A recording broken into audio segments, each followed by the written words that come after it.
permit me this afternoon, yes, to invite Professor Mohammed Nasser Sambo, who is going to talk to us about digital health and metamorphosis in Nigeria.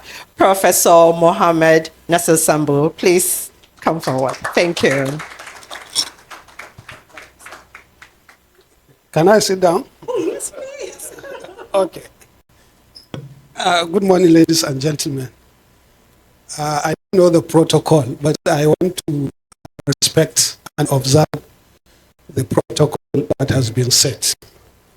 The organizer was my student in ABU Zaria, and ever since I left health insurance, I have never come out for any function. I only go to University of Abuja and come back and supervise PhD students. So this is the first time I'm coming out to Sheraton because I want to encourage my students as well as my mentees in what they are doing. So she asked me to talk on digital health metamorphosis, digital health and metamorphosis in Nigeria. I have a slide which I extracted from the PhD dissertation that I'm currently doing on digital health.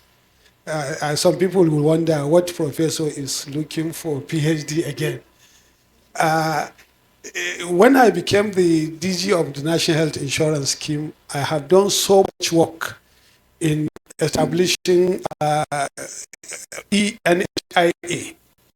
So much work in terms of building infrastructure to the extent that if I had been a student, if the life will be rewinded, I would not have studied medicine, I would have studied computer science because of the exposure that I have.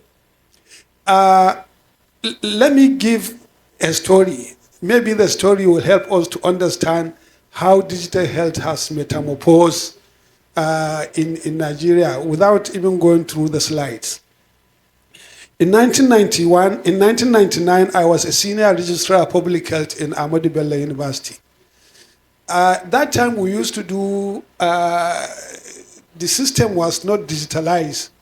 If we are going to do a community diagnosis or we are going to set exams, we use this typewriter. You remember?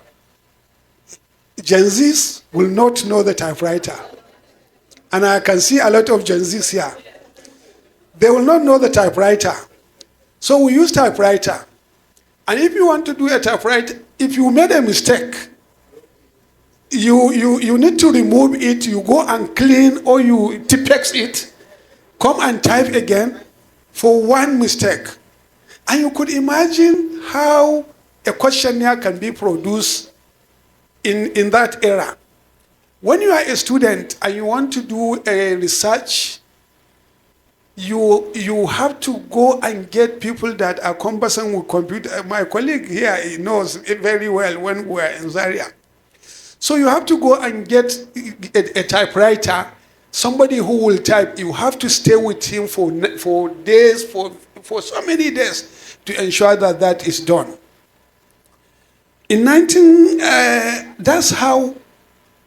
That's why if you compare the students of nowadays and the students of those days, in terms of having deep knowledge, the students of older days, we that you see us with all gray hair, don't underrate us. But the students of when the digital technology comes, you want to do a research. Before, if you want to do a research, you heard about a literature or you read about a literature. You leave Zaria and go to Lagos or Ibadan to go to their library and search for those materials. So it's not surprising you see somebody doing his PhD and he spent 5 years, 7 years without completion. Because the references are being searched manually. You have to spend your money, you have to go to places to be able to garner the references. But nowadays, you are in the comfort of your bedroom, you just type, in fact, we are coming to AI. AI will even write a dissertation for you. So you can see the world of the difference. So I say I'm going to give a story. In 1999, I was a senior registrar in Ahmadu Bello University. I wanted to do my dissertation on healthcare financing. And unfortunately, in that university, we had only 2 consultants. And if you are a consultant, you are either a fellow of West African College or a fellow of National College. And we had only one guy, one professor that is a consultant in West Africa. So we don't even have supervisors. We will need to go out and look for somebody who is a fellow of 5 years standing that can be able to supervise you. So most of us, most of our senior colleagues, when they become senior registrars, they just disappear. That will be the end of the studies. I can cite so many of them. But some of us, when we became senior registrars and we don't have supervisors, we go elsewhere. So I was looking for a job that will help me to conceptualize my dissertation on healthcare financing very well. So I stumbled on the job in National Health Insurance. When the decree was just signed into law, May 13, 1999. And my essence of coming to the National Health Insurance is to gather information to be able to write my dissertation on healthcare financing. In fact, I remember my initial topic, Strategy for Financing Healthcare Through Bamako Initiative. Literature were not available. So I came to National Health Insurance. What amazed me when I came, I realized that National Health Insurance has a very big office in Asokoro. They call it MIS unit. It has all sorts of computers then. When you leave that Ecowas Road, NHIS then had an office. Very big one, computerized. We don't know how to operate computer. We had to learn personally, learn how to do 15 minutes. I'm even starting the introduction. You are saying 15 minutes. Okay, let me quickly do it. So I left NHIA then. 20 years back, I came back as a chief executive officer, CEO. I realized that within that 20 years, NHIA business process is not automated. NHIA administration and finances, they were all not automated, 20 years. In fact, the amount of infrastructure that was in NHIA then was more than, in fact, NCC was not established then. So if work has been done by subsequent administration, the NHIA would have been a hub of digital technology in the healthcare delivery system. So when I came with that mind to ensure that we have a digital system. We automate the business process. We went to Federal Executive Council to present our memo on digitalization of NHIA. I would think one of the honorable minister asked a question that he was a director or deputy director in the Federal Ministry of Health, that they used to leave Federal Ministry of Health to go to NHIA to see what computer is. Why shall NHIA come in 20-something years after to say that they have not automated their business process? I have to answer that minister. I told the minister, believe you me, sir, that is exactly my experience. I was a young man when I was in NHIA, and I know what you are talking about. And now we don't have all these things. Do we now fold our arms because we have failed to do it in the past and say we are not going to do it now? That was, I think Mr. President of blessed memory, Buhari was the one chairing the Federal Executive Council. We got approvals. And my response was very apt. So ladies and gentlemen, the evolution or the metamorphosis of digital transformation in Nigeria has taken a lot of, stages. From the time when we were doing everything by manually, from our projects, from everything we do in the university, and so on and so forth. And if you take all the level of advancement that we have in the digital space as a result of the coming of internet, of smartphones. In 1999, our office was in Federal Secretariat. You only see ministers and chief executive officers with what is called cellular. You remember cellular? Gen Zs will not know cellular. 090. Eh? 090. I was posted to Lagos as a first zonal coordinator of the National Health Insurance. The office was in Victoria Island. We applied to get a landline for the office.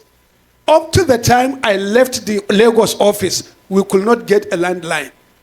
If I want to make a phone call as a zonal coordinator, I have to go to the NITEL office, join a queue, waiting for my turn to come to make a phone call. That's how we relate to our families. That's how we relate to our offices. By 2021, by 2001, the MTN came while we were here in Abuja, 080. That's why if you see my number, my MTN line is 08030. So we are the pioneers that got that opportunity. And it was in that NHIA in 2011, in 2001 that I had my first email. That time you are not talking about laptops. What you see, they were these big desktops.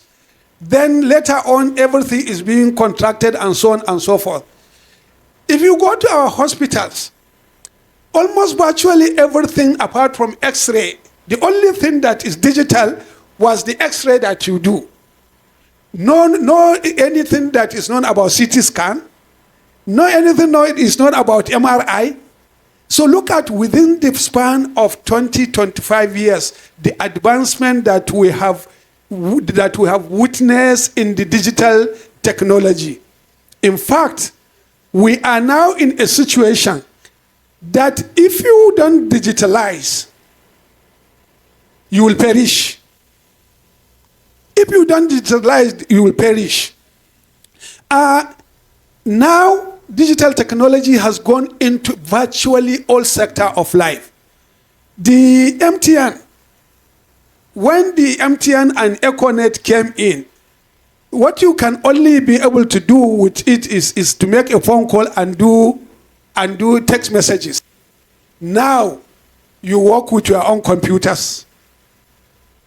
If you go to, in the past, if you want to type, or if somebody send you a message, you have to go to computer centers and join queue, and they will give you one paper that this is the password. All those things are fizzling out. If you also look at the way we do our exams before, now where everything was manual, look at children going to do WAEC, going to do exams, they have all been digitalized. Ladies and gentlemen, my major concern about the digitalization of our system in Nigeria is not well coordinated, is not well organized.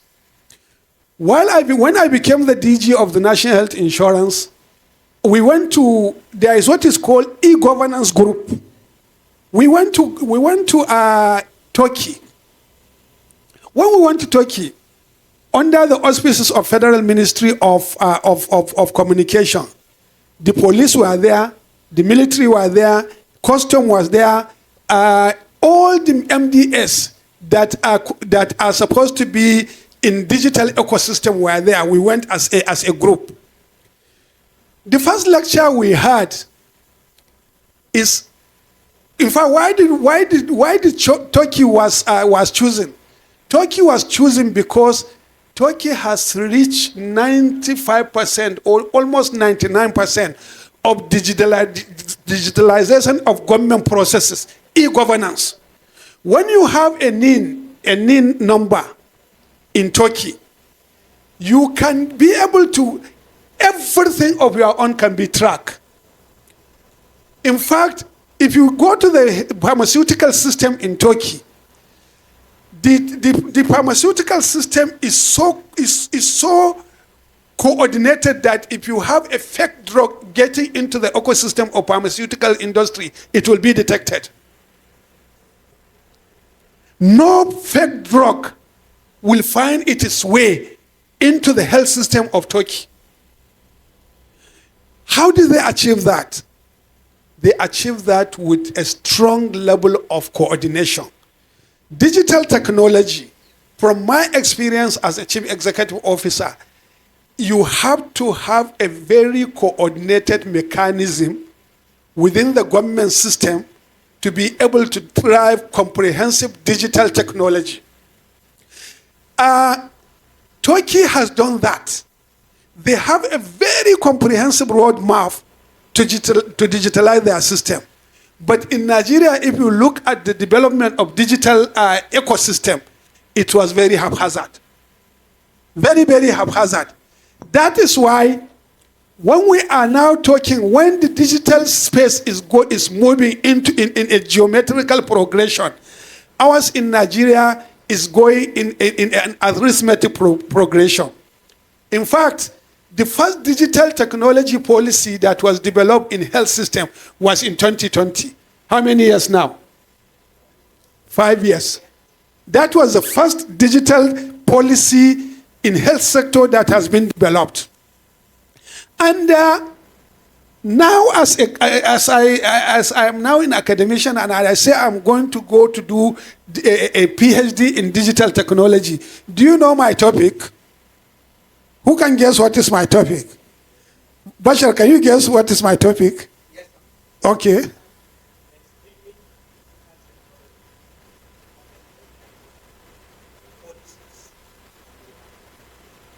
Policy and implementation framework. Do you know why he knows?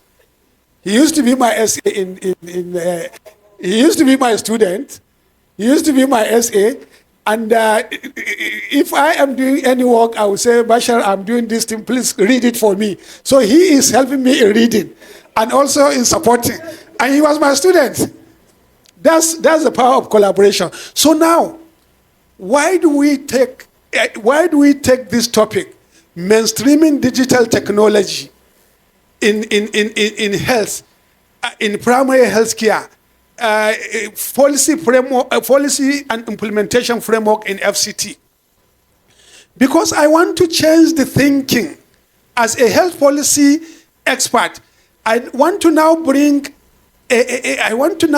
information to the fore on how policy are being developed and being implemented.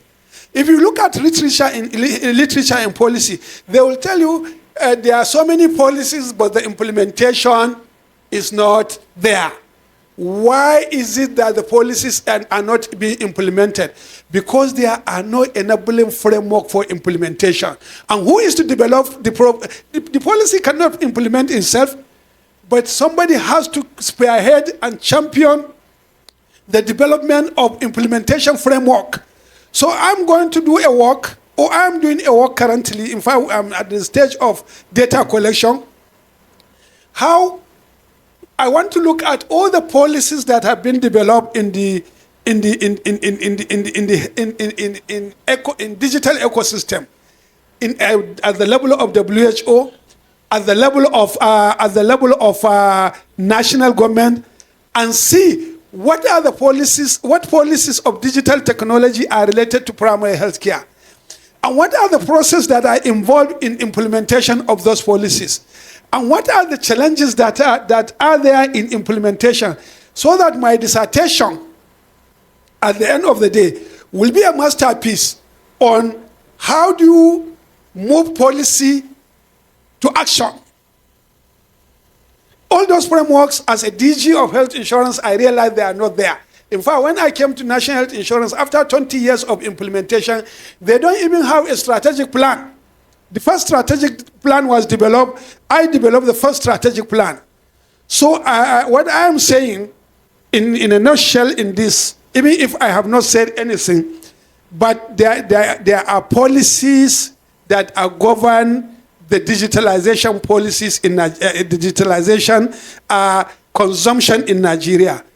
We need to know the policies. We need to know the context of the policies.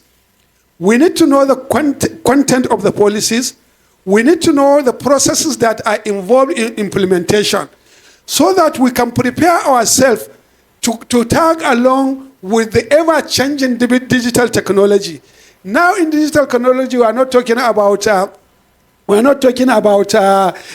computer. We are talking about AI. We are talking about Internet of Things. You are talking about blockchain. You are talking about so many things that are happening in that. And you are talking about how do you collect big data? There is opportunity. What infrastructure do you require to have a robust digital system in the country? What infrastructure is required at the national level? What infrastructure that is required at the local, at the subnational level? And how do you ensure that there is a standardization of what is minimum for primary healthcare, for secondary healthcare, and how do we ensure that all this data are talking to one another? That is to say, how do we ensure that there is interoperability in the system so that you can be able to collect a big data in terms of the volume, in terms of the veracity of the data, in terms of the value of the data, in terms of other things that can bring about a data that can help us in decision making? And how do we leverage on this information to be able to compete favorably with other countries that are becoming faster? We should not stay until when something is become obsolete, then we will now adopt it. But how do we now tag along so that we go in line with the level of development of digital system in Nigeria? Ladies and gentlemen, I have just decided to do an experience sharing, but the presentation is here where you can see all the theory behind, right from the definition. What is it? What is digital technology? What is digitization? What is digitalization? How does it evolve at the international level? How does it come to the national level? When you read the lecture, I think it will give you an insight. Thank you, and God bless all of you.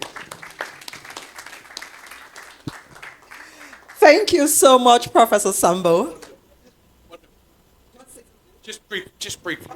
Stories always help, okay? Always help. We've heard stories already. We've started with our stories, our powerful, impactful stories, but stories about use of technology. I have one, just very brief one, and because I got a microphone, you can't stop me. The first time I had a mobile phone, I had a psychiatric unit, okay? And I had a big brick of a phone, okay? Remember those big bricks? And I had a SIM card. It was like a credit card. You inserted it. But because it was so expensive, the credit card had to be kept in a safe. What's the point? If I need to use this in an emergency, I have to open the safe. I've got an emergency situation. I'm now trying to do this with a safe. And please stop hitting the patients, etc. So I had to take the mobile phone, pull out the aerial, because they used to have aerials, if you're old enough to remember that, and use it as a weapon, because that was the only point. That was digital technology in those days. But just as a way of if you want to look to a country like Turkey, also look to Estonia. 99% of their digital, or their health records, is online. There's one thing you cannot use in Estonia digitally. And actually, if you need a paper certificate to say you're pregnant. And they're working on it. So they will be 100. So if you want somewhere to follow Estonia.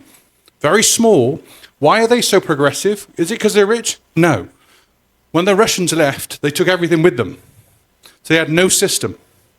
So they had to do it from scratch. So that's why it's important to think about that. But thank you very much for that.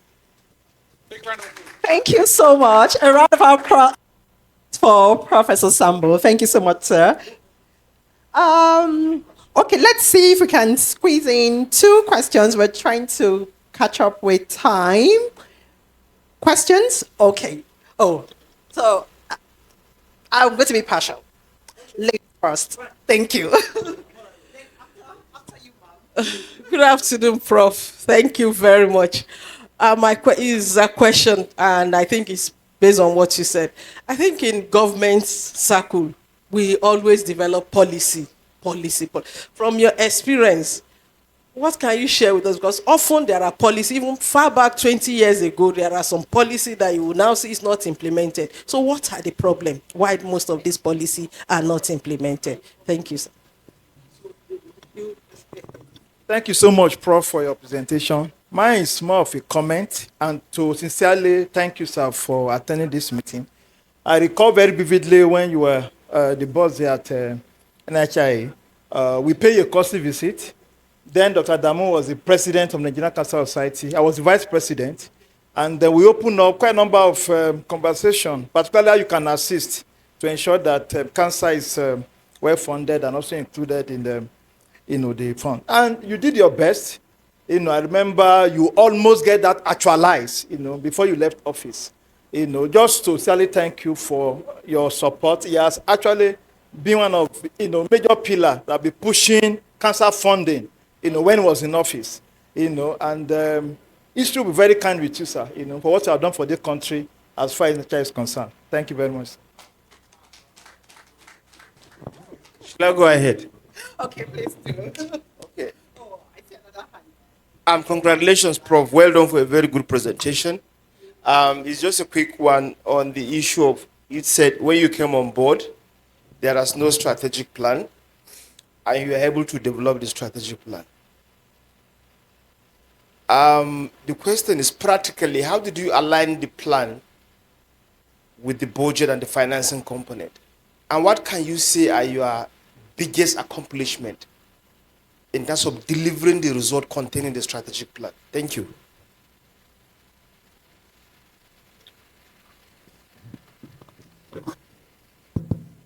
Thank you, my colleague.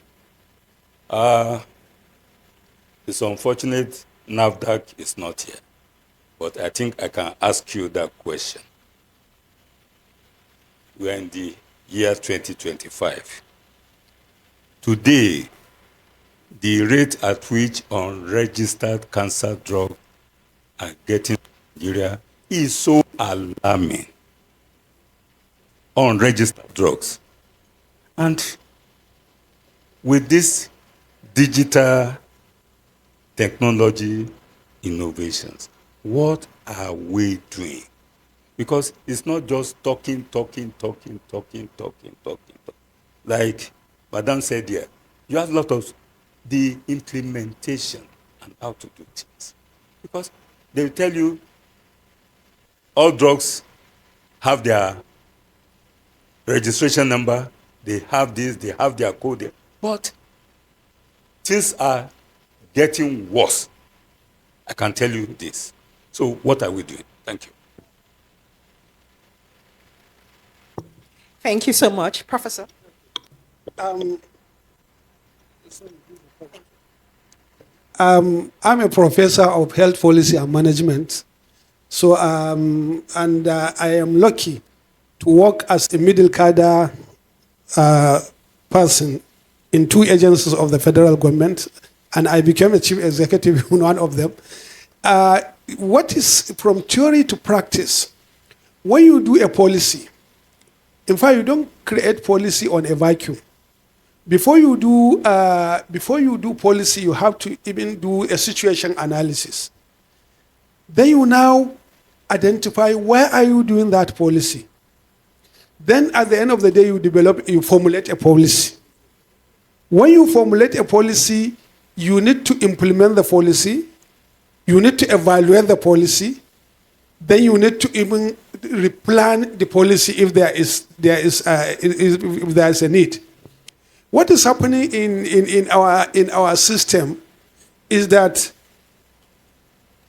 people take policy as an end, not means to an end. You will see a lot of effort has been put in developing a policy. And once it is done, then the sector will go into slumber that we have developed policy. Policy is a means, is a tool for achieving something. Unless we look at a policy as a means to achieving something and not an end in itself. And we need to do a lot of conscientization for policymakers to be able to understand. It is not fair for somebody to become an assistant director in an organization. He doesn't know what is policy. He doesn't know how to implement the policy. So when you do the policy, the next thing that you need to do, because policy is a compacted document that is just giving you an intention of where you need to go. You need to do a strategic plan that will help you to develop that policy. Then when you do a strategic plan, you also need to do annual plan, budgeted annual plan.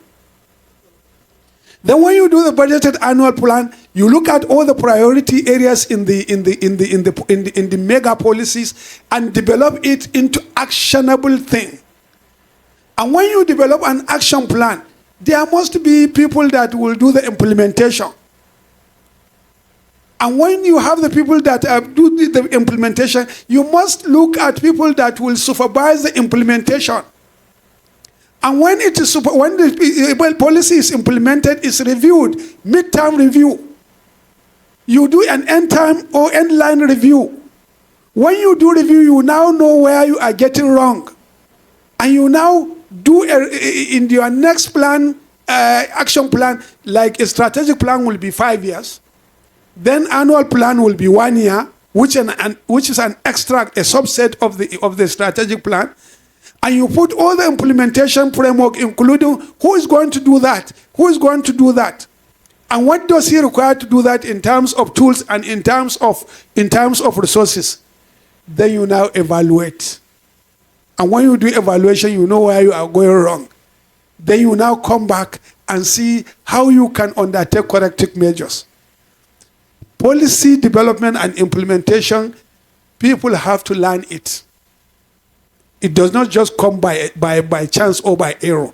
Unless you put this, you will not be able to plan. You will not be able to conceptualize policy and implement and also see the benefit of the policy you are developing. The second one, I hope I have answered your question, madam. The second one, thank you very much for your comment. You know, life is ongoing. I'm sure things will take shape along the. Then somebody has to. My friend asked me, how do I align our policies with budget with so on? When I came to ECHAlliance, the first thing that we did is to unveil our strategic direction. We developed a rebranding program. We have three rebranding pillars: value reorientation, engendering transparency and accountability, as well as accelerating the drive towards attainment of universal health coverage. It is based on that pillars. We deconstructed the pillars. We do a situation analysis. We brought everybody that matters in the ecosystem of policy. Then we develop a 10-year strategic plan. And we now develop our own operational plan for the implementation. And you have to forecast your budget. We are lucky NHI is a self-funding organization. So all the things that we have set out to do, we virtually achieve almost all of them. Because we will not say to have a fund constraint. And even within the fund that we have, we wouldn't have developed activities that are beyond what we can do. So that is where realistic budgeting is coming. But in Nigeria, unfortunately, unless if you are not a self-funding, you will have a very beautiful plan, but the resources might not be there. And that is why you need to do a policy evaluation, madam, so that you know why you have not been able to accomplish that. If it is fund constraint, you must convince us it's fund. If the fund is there and there is a mismanagement of fund, you must convince us that the money is made available, but it's not implemented, is not channeled the way it should be channeled. And if it is a human resource that can drive those implementation that is lacking, you must be able to undertake a very clear-cut analysis to inform us about that. Then this question on NAFDAC, I'm not a NAFDAC man. I'm not even a government man. I don't think I have a local standard to do that. But all I can say, we need to have a robust. We need to garner. In fact, when I was a DG, we collaborated very closely with NAFDAC, and I gave her a story of Turkey, whereby you cannot get a fake drug that is going on, not even cancer drug that is expensive, but even malarial drug, you cannot get it. So what I could say is we must work assiduously to see how we can develop a very robust digital system in Nigeria, where we will all align with that system, so that our system can go perfectly in terms of being able to checkmate all this. Like if you go to even Saudi Arabia, Aramco, from the point when they are excavating their crude oil, up to the time when it will be delivered to the filling station, they can track everything. That's the power of technology. They can track every liter of oil from when it is excavated as a crude to when it goes to the refining, and to when it is going to be delivered. They can track it from their system in Aramco. That is how far people have gone in digitalizing the system. The digital system is a mechanism whereby you will develop a system to ensure a comprehensive accountability. In fact, in one way in NHI, we said under our transparency and accountability, that is our second brand, our brand of reform. ICT, developing a robust digital system, is one of the key enabler of ensuring ensuring that accountability. Because if we have that system, every fund that is coming to the National Health Insurance Scheme can be tracked up to the point of utilization.